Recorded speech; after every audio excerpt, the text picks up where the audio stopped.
Baca novel Benteng Banjaran karya Imung H. Santoso. Episode 16. Perbincangan di warung angkring. Melangkah ke arah musola, masih kulihat 4 orang sedang melaksanakan sholat. Aku menuju tempat wudhu. Kubasahi kedua telapak tanganku, berkumur dan membasuh wajah. Rasa segar melingkupi seluruh tubuh. Kubasuh tangan hingga ke siku, mengusap kepala dan telinga. Terakhir, dengan mencuci kedua kaki hingga sebatas mata kaki. Alhamdulillah, semakin kurasakan kesegaran dan kenikmatan. Akhirnya, kulanjutkan masuk ke dalam musola dan melanjutkan niatku yang sedikit tertunda.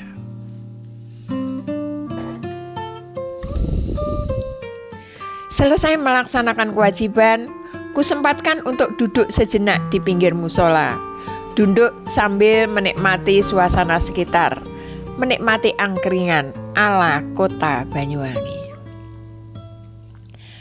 Kalau kita mendengar kata angkringan di Jogja, yang ada dalam benak adalah sebuah gerobak berisi ceret, makanan, nasi bungkus. Ditutup terpal biru atau oranye dengan 2 bangku panjang sebagai tempat duduk pembeli. Selaku pembeli, kita bisa makan sambil jigang, mengangkat kaki di atas bangku. Yang jelas, di warung angkring ini, kita tak terikat tata cara makan ala table manner. Anggap saja makan di dapur rumah sendiri. Angkringan yang kita kunjungi ini sungguh berbeda konsepnya dengan yang ada dalam benak kita.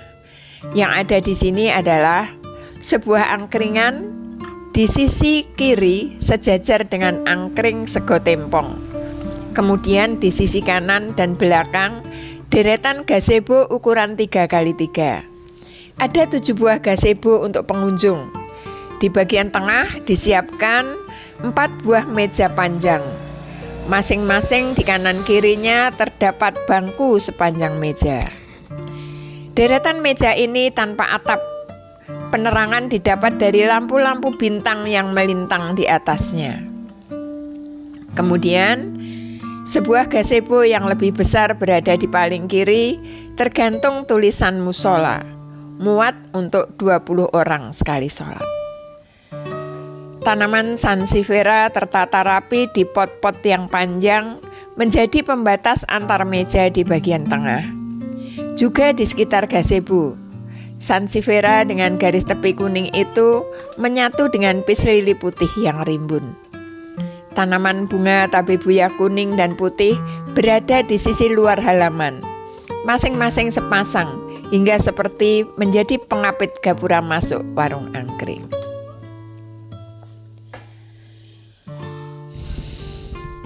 Semakin malam, semakin banyak yang datang berkunjung kemari. Kebanyakan dari mereka memburu ronde, minuman panas berkuah aroma jahe dengan isian tepung ketan yang dibuat bulat diisi dengan kacang tanah dan gula.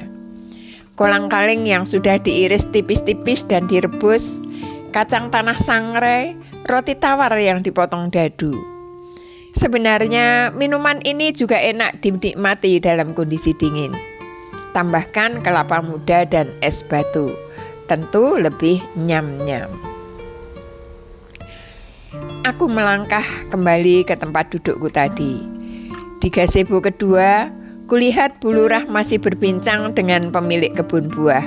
Mbok Yuk beserta teman-temannya juga bening. "Dayu," seru Bu Lurah saat melihatku melintas. "Wonten dawuh, Bu," sahutku berhenti dan mendekat. "Sini, duduk sini dulu." "Nggih, Bu." Aku duduk di dekat tangga. "Kamu libur berapa hari, Mas?" "Cuti 1 hari, Bu. Selasa malam masuk saya." "Kados pundi?" "Jadi, kalau sampai rumah Selasa tidak apa-apa kan?" "Tidak, Bu. Rencana saya, nanti saya turun di Lumajang. mau menengok saudara terlebih dahulu mumpung sudah sampai di sini. Kalau saya minta tolong, Mas Dayu menemani Mbok Yuk CS bawa mobil ke Jogja gimana? Masalahnya mereka mau bawa mobil sendiri sampai Jogja. Dayu menatap sekeliling. Aku menatap sekeliling. Dia melihat Mbok Yuk dan teman-temannya masih menyelesaikan makan. Pemilik kebun itu tersenyum menatapku. Bisa, Bu? Saya bisa menemani. Tapi minta mampir ke Lumajang dulu, nggih. Tidak merepotkan, Mas? Tanya Bu Edi. Tidak, Bu. Kebetulan saya mau mampir ke Lumajang juga, jawabku sambil menatap Bu Edi. Perlu ditemani atau sendirian aja, Dayu? Ditemani lebih baik, Bu. Mau ditemani siapa?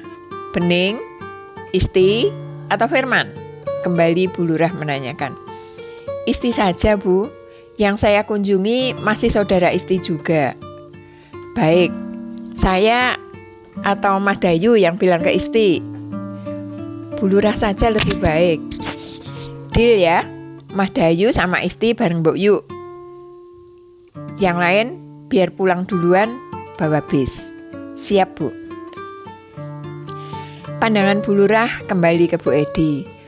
Bu, biarkan besok Dayu yang menjadi driver mobilnya Mbok Yuk CS.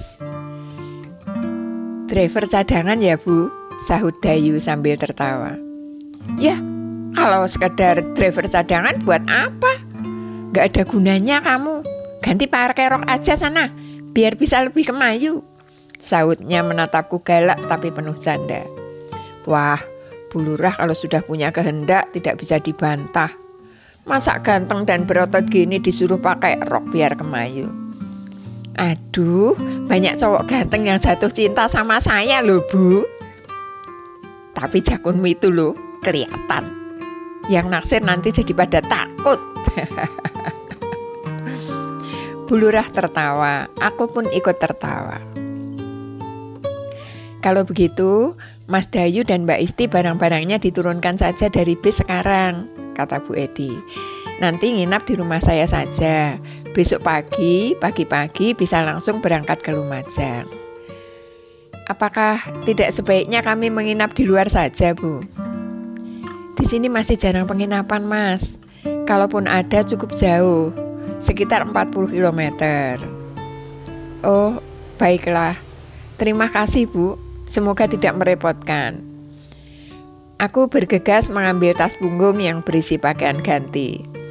Bening mengikutiku menuju bis. Langkahnya menjajariku. Jadi mampir ke Lumajang, Mas? Sama Isti. Bening menelisik. Padahal tadi dia sudah mendengar perbincangan kami. Ya, begitulah. Jadi aku pulang sendiri? Dia bertanya kembali. Aku menoleh melihat Bening. Kalimat yang diucapkannya terasa aneh di telingaku. Sendiri? Tanyaku. Bukannya kamu pulang bersama rombongan malam ini? Kenapa Mas Dayu gak ngajak aku ke Lumajang? Ada nada merajuk dalam kata-kata Bening. Dirimu ketua rombongan kan? Lagian gak ada kepentingan juga kamu ikut ke Lumajang. Oh, tapi Mas Dayu ngajak Isti. Oh, kamu keberatan aku ngajak Isti? Yang kami kunjungi nanti kan saudaranya Isti juga. Kamu lupa kalau kami sepupuan? Aku tahu. Aku sendiri juga gak apa-apa kok.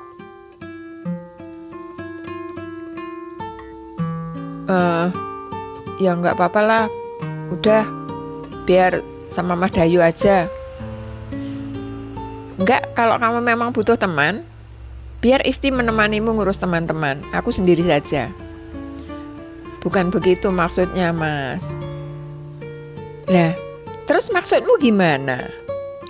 Mas Dayu nggak peka, katanya merajuk dan meninggalkan aku sendiri.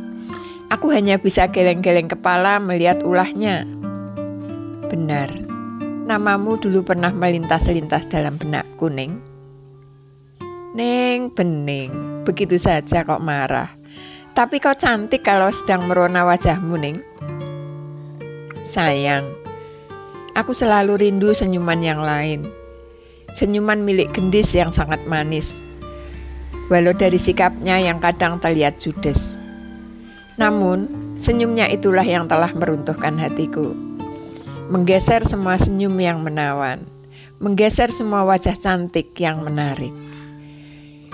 Yang pernah diberikan banyak badis kepadaku.